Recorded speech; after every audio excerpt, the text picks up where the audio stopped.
screen here because I do have some slides. As my students can attest, I'm very fond of slides giving me direction so that I don't talk too long, even though sometimes I'm still guilty of talking too long. So let me bring up my slideshow. There we go. So just to tell you a little bit about me to kick things off. I mean, Samantha gave me a great introduction, so thanks for that. I guess you've already heard most of this. I'm a former journalist, and so that informs a lot of the way I teach now and a lot of the courses that I teach now. I'll also add that I'm, as of this fall, a faculty in residence here on the Pace Pleasantville campus, meaning I actually live in one of the residence halls, Elm Hall, which has been a really interesting experience so far. And so that has brought me even closer, I feel, to the campus community. And I wanted to include a photo of me there, showing one of the things that I like to do and have incorporated into my coursework, and that is flying drones. This spring, I'm going to be teaching our Making Media with Drones course, a course that I actually launched. I became a licensed drone pilot in 2016, basically right after the FAA released its rules for becoming a licensed drone pilot. And I wanted to share this photo in particular because I think it, reflects the fact that I am somewhat ambivalent when it comes to topics related to surveillance, because drones are, one of these controversial technologies that have been used for good, but also in ways that make people uncomfortable. So that is certainly, in line with my own experience. So I wanted to kick things off with a couple of questions just to kind of take the temperature of folks who are in the room. And so the first question is, and I'll launch this in a poll so that you can actually answer through Zoom. As far as you know, how much of what you do online or on your cell phone is being tracked by the government? So that's the first question. And the second question is, do you have a right to privacy in the US? So I'll give just a minute or so for you to weigh in on those two questions.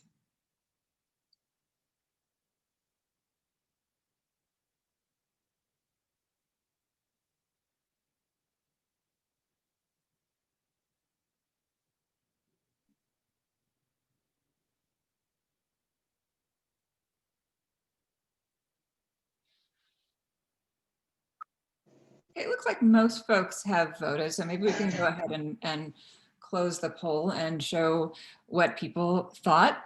So regarding the first question, looks like we're somewhat divided in terms of how much of what we do is being tracked by the government. I mean, most popular answer was all or almost all of it, but I mean, a number of you thought maybe, less than all.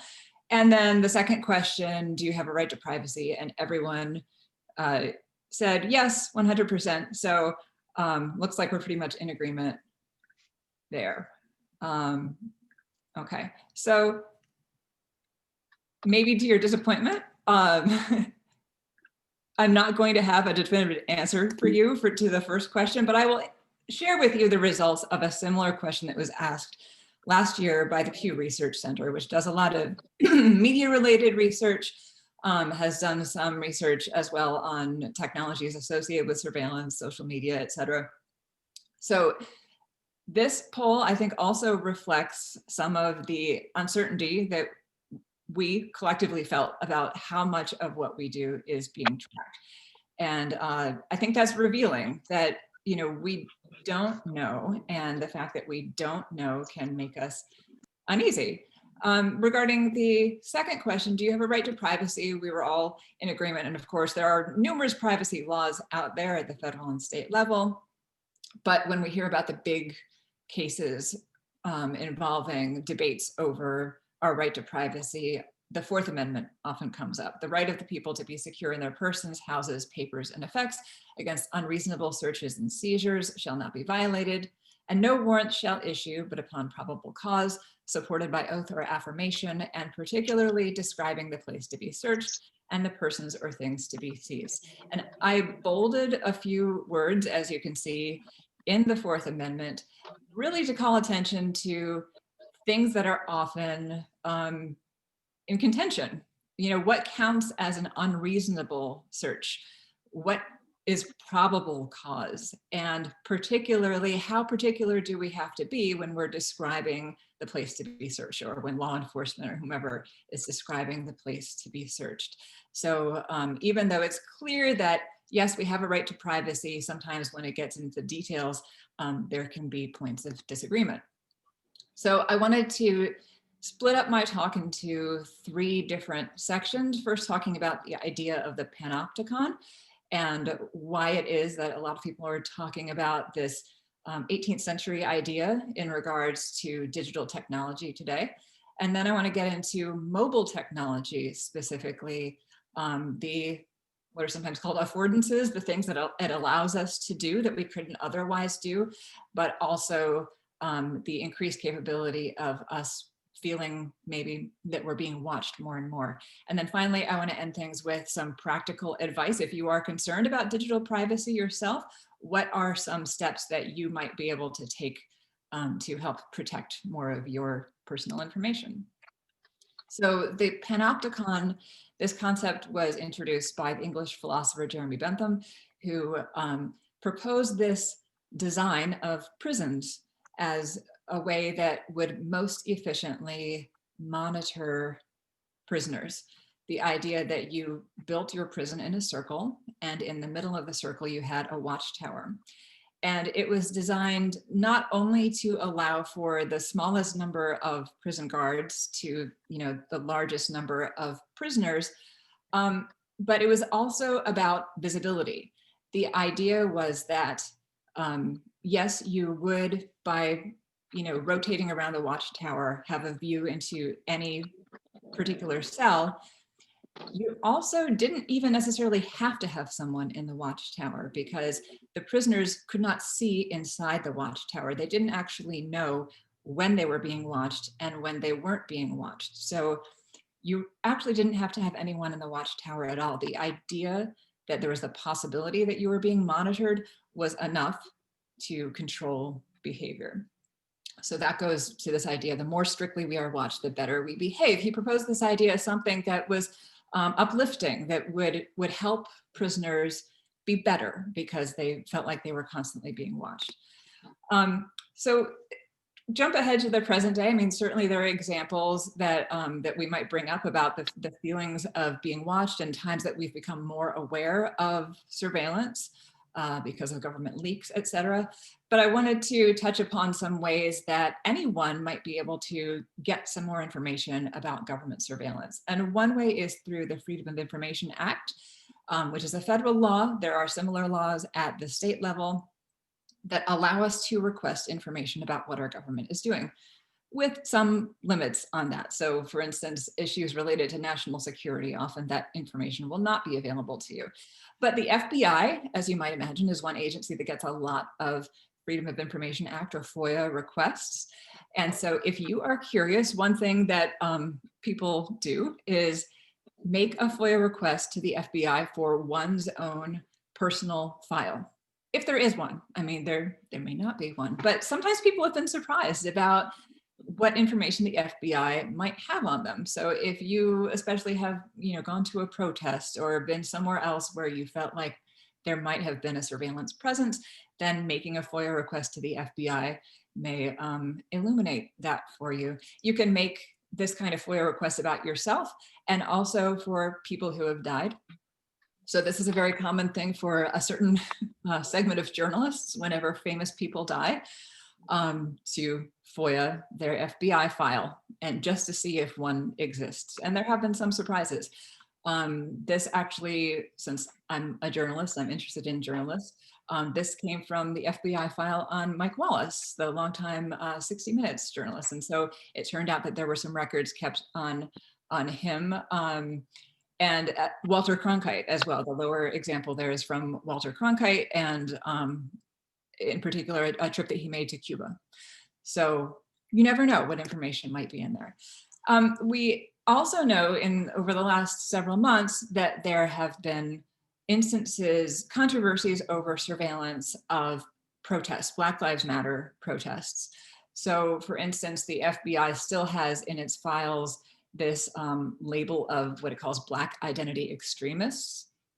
And that has been, you know, the name itself has been criticized as a label, and who counts as a Black identity extremist. So that screenshot there is taken from the FBI's own definition of what that means. And we've also seen stories about surveillance from, let's see, I think I have an additional screenshot there. So we have aerial surveillance, so drones and other aircraft flying over protests to monitor what's happening. We have an article from The Intercept about police working with the company Data which has access to what's called a Twitter fire hose, basically the entire library of tweets, which very few companies have access to.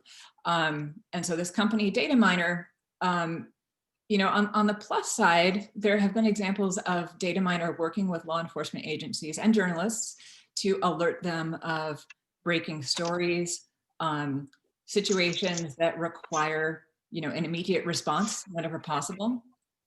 But they have also been criticized, as they were in this article, about sharing information with police that maybe was not necessary, or may have given them more information than was needed to identify you know, people who were accused of various crimes. We also know that law enforcement works closely with other tech companies. You can see here a chart from Google's own records about law enforcement requests that it receives. And by Google's own admission, most of the requests they get, they do comply with. They don't always, but I mean, they do review them. But there has been an increase over the years in law enforcement seeking information from Google. And most of us these days have a Google account. So conceivably, you know, that could affect any of us.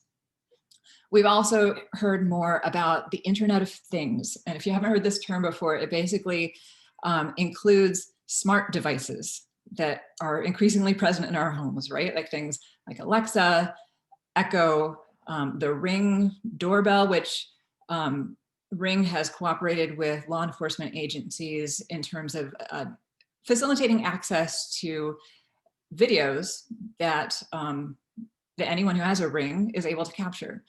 So with this increased access to surveillance information that all of us are either, you know, giving up willingly or maybe unwittingly, there's concern about what is, you know, what are police using? How are police using that information? And so I wanted to kind of cap things off in this section with two competing perspectives, which, you know, reflects the ambivalence that I, and I think many others, feel about the idea of collecting all this information. So we have Dutch Ruppersberger, this congressman from Maryland. If you want to find a needle in a haystack, which is a lot of what our intelligence community does, you need the haystack. So, you know, a valid point that sometimes when you're looking for perpetrators of serious crimes, you need to gather a lot of information in order to identify who those people are. But then you have on the other side, Omar Farah with the Center for Constitutional Rights, saying that surveillance, again, this idea of the panopticon, this idea that we may be watched at any time, that can chill people from mobilizing and organizing if they think that that surveillance, that information about them may be used against them, even if they haven't committed a crime, that they might get caught up in that. And then for journalists in particular, the increased surveillance can make their jobs a lot more challenging. Part of what journalists do is hold people accountable, hold powerful people accountable, and that sometimes involves communicating with whistleblowers. So we have examples of phone records from the Associated Press, other news organizations being seized. And so that can have a chilling effect on sources with sensitive information reaching out to journalists in the first place. Also, I don't know if you remember this name, Reality Winner, from a few years ago, this contractor who was charged under the Espionage Act and convicted. She's serving a 5-year prison sentence now. She leaked documents that indicated Russian efforts to interfere with our elections. And she shared those informations with the news organization, The Intercept. But because of the way those documents were shared, the FBI was able to track her down and figure out who she was, even though she took steps to try to conceal her identity. So I wanted to move on now to mobile technology, because the nature of mobile technology makes this even more challenging an issue, right? We keep our mobile devices on us at all times. So even if we want to be more protective of our personal information, it can be really hard. So on the one hand, mobile devices have enabled reporting and exposure in general of serious problems. So George Floyd is a familiar name to all of us now. The person who captured that famous video of him being killed was a 17-year-old girl. She was not out there as a journalist, as an activist. She was just there. She just happened to be out on that street corner where he was killed. And so we see instances of this all the time, right? Of people capturing video, capturing photos because they happen to be somewhere. And that has upended journalism in many ways. It's also created tremendous opportunities for journalism, because now all of a sudden people are sharing content, you know, in a myriad of locations that journalists, you know, they're not there when news happens to break, and it can break anywhere. So really at any given time, any of us could commit acts of journalism, as is sometimes said, because we might happen to be somewhere witnessing something that is newsworthy and important to share with the world. So mobile creates tremendous opportunities for communication, but it also creates opportunities for surveillance. So your mobile phone in its usual state is constantly communicating information, specifically your location. Your cell phone is pinging towers that are in the area, and it pings generally 3 towers to triangulate your location. And for very good reasons. You know, if something happens to you, it's good for people to be able to locate you, right? I mean, we hear sometimes about hikers that get stranded in remote places, and because they had their cell phones on them, they were able to narrow down the location and find them. So that's great for emergency response. But we know that our cell phones pinging these towers constantly results in a huge trail of data that is available on all of us, and data that admittedly is not available to just anyone, but it's not always possible to know who has access to that data and what they might be doing with it. The New York Times a while back had a piece where they were given access temporarily to, you know, the fire hose, if you will, of cell phone pings. And with all of this data, they were able to identify specific people. I mean, as you might imagine, we all have our routines. We all have places where we live and work, and places that we go to on a regular basis. So if we know people well enough and we're able to gather as much data as they had, it's possible to find anyone and to figure out where anyone might be at a given time of day. And you might say, well, I don't do anything wrong. I don't break the law. What's the problem? All of us have information that is private. And some of us, you know, that may differ for each one of us, what information we consider private and personal. But I think we can all think of things that we might not be ashamed of, or, you know, think that we did anything wrong, but yet it's still personal information. We might be uncomfortable by the idea that someone might be able to track us wherever we go. So to add an element of the concern that's out there about mobile phones and surveillance, police have increasingly used devices called stingrays, which mimic cell phone towers. So basically your phone thinks that it's connecting to these towers, thinks that it's pinging a tower, but in actuality, it is connecting to this device, this stingray, and police can use that to gather data. So they've been known to use these devices at protests, for example, to gather information on who was attending protests. And you can see this map on the right indicates where these stingrays are in use. And you can see that in New York, for example, local and state police have access to these stingrays. So I wanted to move on. Lastly here, I want to be mindful of the time to allow for Q&A, but just a few steps if you are concerned about the collection of information and you want to take some relatively easy steps to protect your information. Here are some things you can do. So developing a threat model, considering leaving your phone at home, depending on where it is that you expect to be, using encrypted forms of communication, using long and complex passcodes, and avoiding biometric identification such as Face ID and Touch ID. So I'll talk about each one of these in a little bit more depth. So a personal threat model, this is the idea of kind of taking stock of what you do, whether you consider yourself to be engaged in activities that would make your information more likely to be exposed and handed over to people that you don't want to hand it over to. So questions that you might ask yourself: what do I want to protect? What information do I want to protect? Who do I want to protect it from? How bad are the consequences if I fail? How likely is it that I will need to protect it? And how much trouble can I go through to try to prevent potential consequences? So some examples of things that you might think about: what do I want to protect? What about your contact list in your phone? What about text messages that you've sent or received to people? What about photos or videos that you've taken on your phone and would be available to anyone who happened to end up with your phone? Who do I want to protect it from? Maybe your boss, maybe former partners, maybe police, maybe hackers. How bad are the consequences?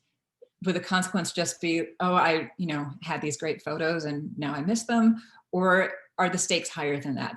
Being doxxed, which basically means being outed. Do you have information that, again, maybe not a secret, maybe not about anything that's illegal, but something that is private and something that you don't intend to broadcast to the world?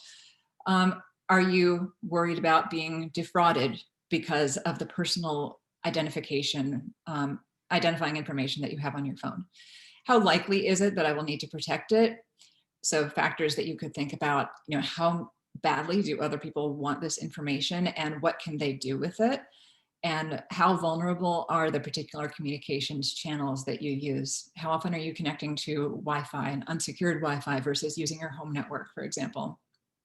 How much trouble can I go through to try to prevent potential consequences? So this basically means, how much do I want to inconvenience myself for the sake of having tighter security? So these are all questions that are going to be answered differently for everyone. But it's worth going through these steps to think it over. So if you are considering going somewhere where you are concerned about the security of the information on your mobile device, you could leave your phone at home. This was advice that was increasingly common over the summer for people who were attending protests and were concerned about their information, being accessed by police or others. So obviously these days it's considered to be a pretty big inconvenience if you leave your phone at home, but this is a way to, help keep that information secure. As an alternative, you could bring your phone, but put it in airplane mode so that it won't be sending out that location information, or you could turn it off. You can turn off notifications, because if your phone ends up in someone else's hands, they might still be able to see notifications pop up and therefore get, information about you, who you're communicating with, etc. You could back up your data beforehand as well as during the event. So if you have your phone on you, then perhaps you back up your data to a cloud source, so that if you lose your phone, you'll still be able to access that data some other way. Or you could get a burner phone. Obviously there's expense involved in that, but in some cases, people have had phones that have been exclusively for times that they expect to be out and are concerned about the security of their information. So encrypted communications, these are basically more secure forms of online communication.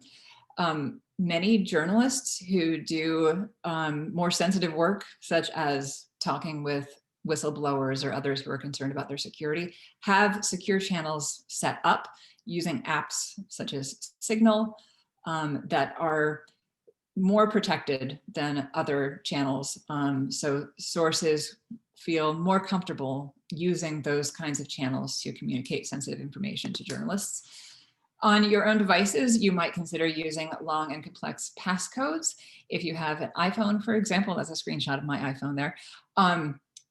The iOS version that I have has a 6-digit passcode that you can choose. It used to be 4 digits, but you actually have options beyond that. You can, if you tap on the passcode options there on your phone, you can set up an alphanumeric password if you choose, which makes it harder to hack. So you could consider a more complex passcode than the one that is kind of in there by default on your phone. You could also consider using a password manager. 1Password is an example of these. So basically, you know, we know that we're supposed to choose passwords that are hard to guess, but we also have a million passwords these days, right? Like all of our online activity involves setting up a password for some site. Hopefully you're already practicing habits that involve using complicated passcodes. But in case you're one of those people who doesn't, and you reuse passwords, which you're not supposed to do, one solution to the, oh, I can never remember my password, or I can never, find the password for this particular site, is using a password manager, which is a secure site. And it basically means that all you need is 1Password to unlock your account to access all of your passwords on this site. So 1Password is one example of that. And then finally, avoid Face ID and Touch ID. These are increasingly available on our cell phones, and they can be really convenient because you can unlock your phone much more easily than having to enter that passcode. And if you're all thumbs like I am, accidentally hitting the wrong keys and having to do it more than once. The downside to these methods, the face recognition and the fingerprint identification, is that there have been instances of courts being more permissive with law enforcement in terms of using that information to unlock your phone, to access your information, as opposed to using a passcode. So in other words, it has been ruled okay for police to force you to put your thumb on your phone or to, use the Face ID to access your phone, but the courts have generally not upheld police forcing you to enter your passcode. So using a passcode as opposed to these biometric measures is seen as a way that you have more security over your information. So I'll just end things now by going back to that threat model and invite you to think about what is currently on your phone and how secure do you feel about what's there? How would you feel if your phone ended up in someone else's hands? And that could be law enforcement, it could be anyone who you might not want to have access to all of that information. And think about how you might set up your threat model and what you might think about doing differently in order to keep as much of your information secure as possible. So with that, I'll open things up to invite your questions and comments. There's one question that was in the chat box, and it says, does the Stingray allow overhearing conversations? The Stingray does not. It's really about gathering location information. So it basically tricks, it's kind of strange to make it sound like a device can trick you into doing anything, but it tricks your phone into thinking that it's connecting to a cell phone tower and providing the same information that it does when it connects to an actual cell phone tower, meaning your coordinates, your general location of where you are.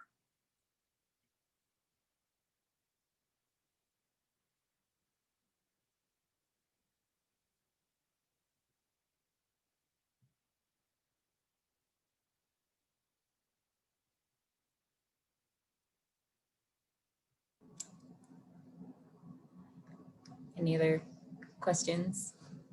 Please feel free to unmute yourselves or write it in the chat box and ask whatever you'd like. I'm curious to know how folks feel about their personal security. If there is, going back to the first question, there was a lot of variety in terms of how much people thought they might be listened to. And so I'm curious as to how people feel about that. We had a raised hand from Gerald as well. Hi, can you hear me okay? Mm-hmm. Okay. Question is, how do I advise people of the safety of what they delete from their devices? So whether it's laptop computers, desktop computers, mobile phones. If you delete photos, delete text messages, even go through, the double authentication of deleting things out of trash in a laptop computer, is that recoverable? Boy, I wish I were more of an expert on this. I'm not really a tech expert in terms of how recoverable, but my understanding is that when you delete things, even after you take all those steps, that it is theoretically still possible to recover that, but the more of those steps that you take, the harder it is, if that makes sense. So I mean, it's all good, and I mean, I think we know, I just recently got rid of an old laptop.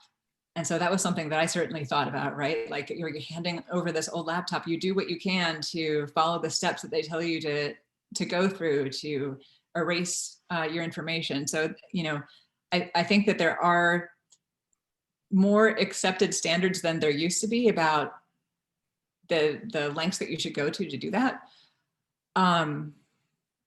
But I wish I could give you a more definitive answer than that. That the more you do, the better off you are, but it's still possible that some of that information is going to be recoverable. And Jerome had a question. Yeah, well, it's more of a comment than a question. I have a rather old-fashioned wife that has never allowed us to condescend to using online banking. And I have to tell you, after listening to this for this past hour, I don't have a leg to stand on arguing against it, because it would appear that if anyone wanted to get into that phone and get into your online banking information, you could be wiped out in zero flat. Well, I mean, it does happen. I mean, I will say I use online banking. It's really difficult because we live in a world that is increasingly online, and if you decide not to go along, it gets harder and harder. It kind of goes back to that idea of the threat model. How much are you willing to go through to inconvenience yourself for the sake of feeling more secure? So if that means online banking, if that doesn't inconvenience you very much to keep all your banking done offline, then go for it. So there are trade-offs with everything, right? I have to tell you, it is hard. But if you want to stay married, you got to cooperate. I hear you. Marriage is about compromise. I have a few chat box questions. How do we differ from Russia or China for privacy? Are we getting closer due to cameras, mobile devices, or other such devices?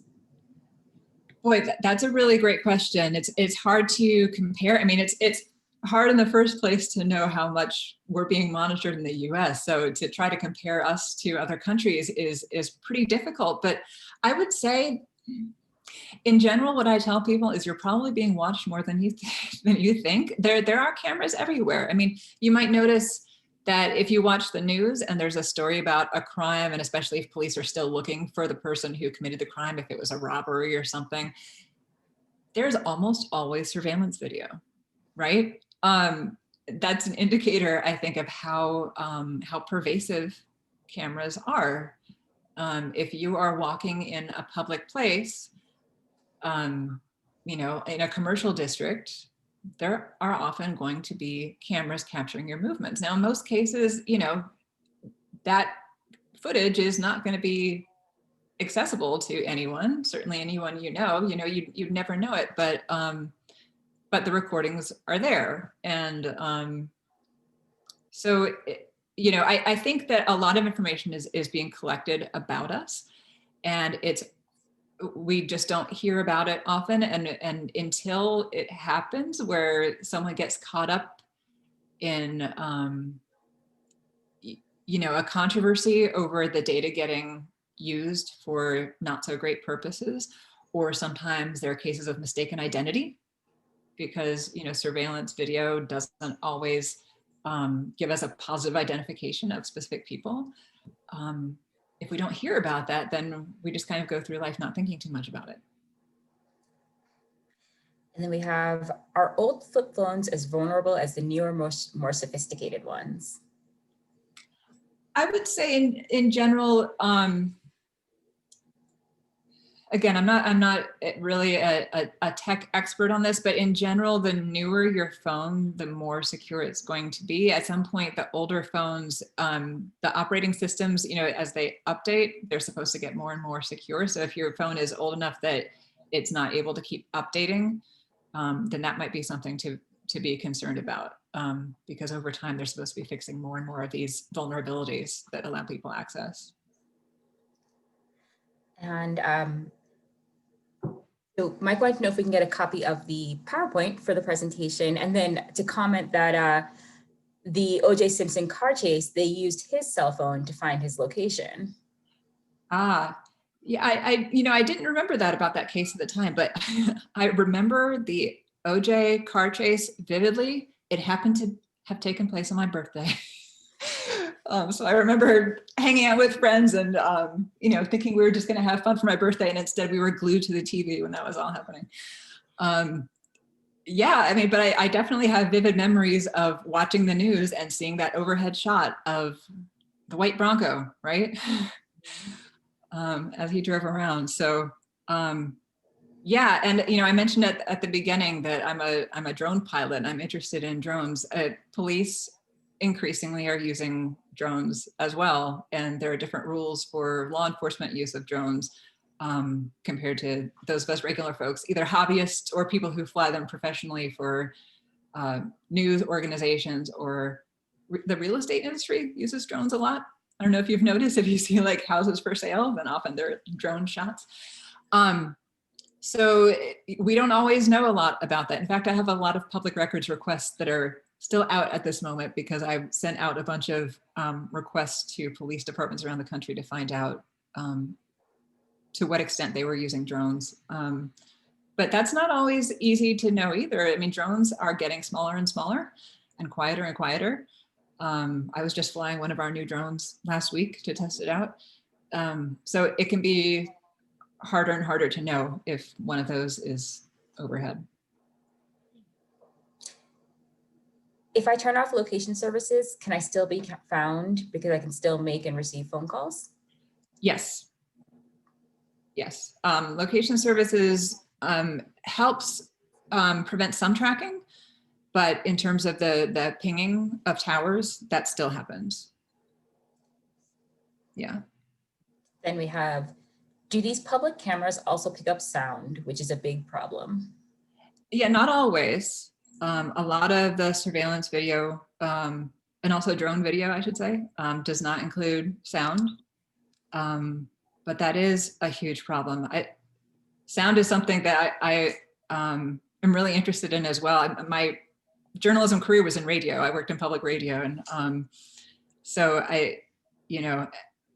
I'm really interested in sound and what sound can reveal that images don't. So I agree. Sound is an issue. And on a related point to that, I haven't really talked about the recording of phone calls.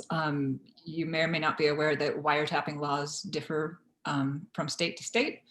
In some states, you have to have everyone's, or two-party consent, they call it, for recording phone calls.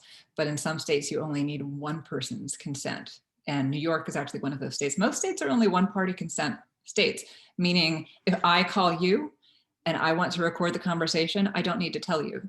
I can just record it without your permission. Although I have to say, as a former radio journalist, we considered it best practice to always tell people when we called them whether we were recording.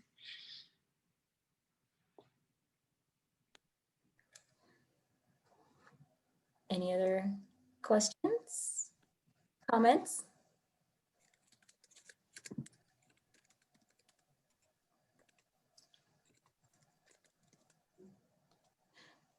Oh, how secure is Wi-Fi?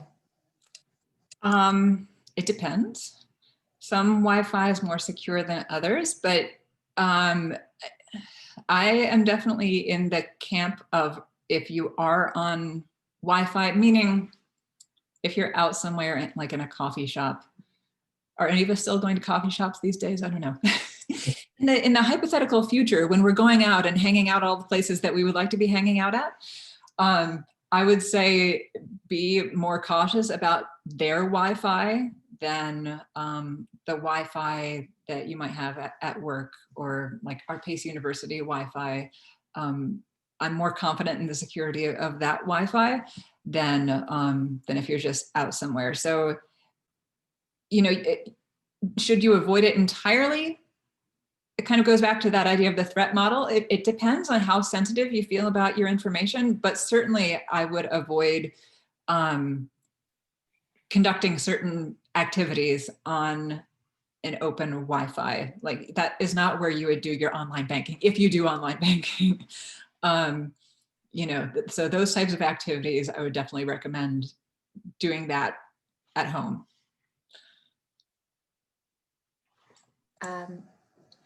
We have recordings of public library events. Can anyone record and post on social media without permission?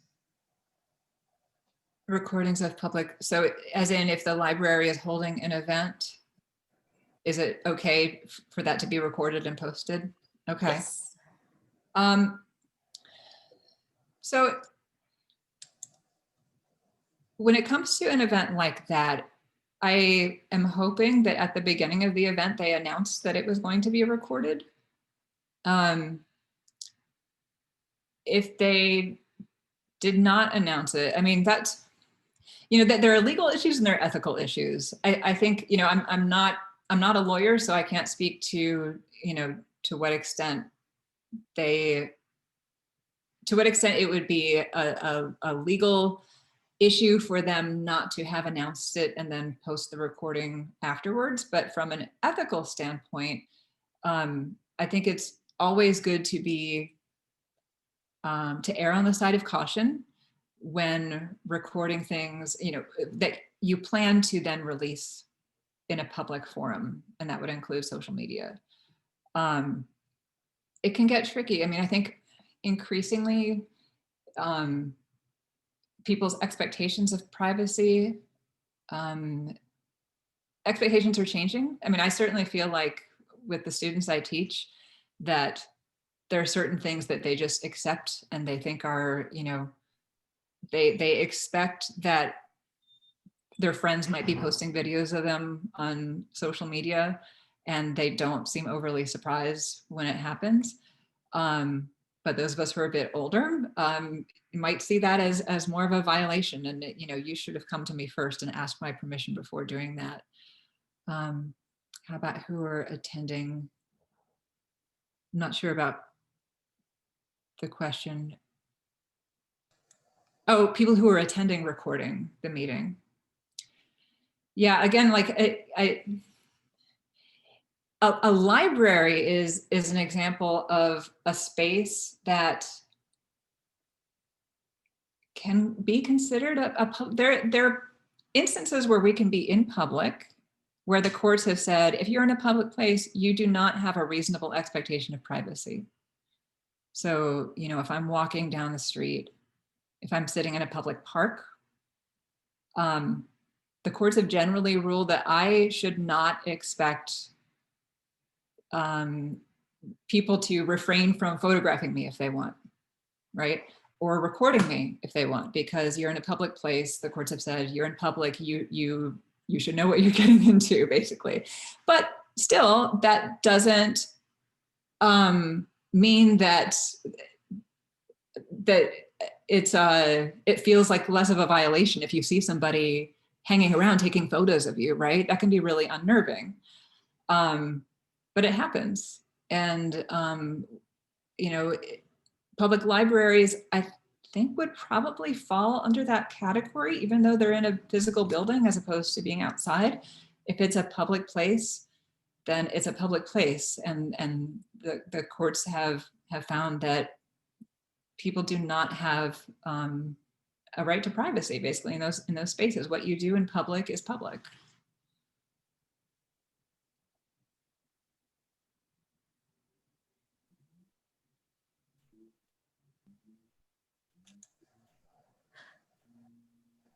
Great. So Professor Fink, do you have any closing words of wisdom before we? I don't think so. I mean, it's humbling that, when I see a lot of your questions, I'm saying like to myself, those are great questions. And I wish I had a better answer to some of these questions. But I think that kind of points to the age of uncertainty that we're kind of living in right now about the increasing availability of our information and the hope in many cases that that information is being used to benefit us all as a whole and not being used in ways that would make us uncomfortable or violate our right to privacy. As Emmanuel saying in the chat box, thank you so much for this presentation. It was wonderful.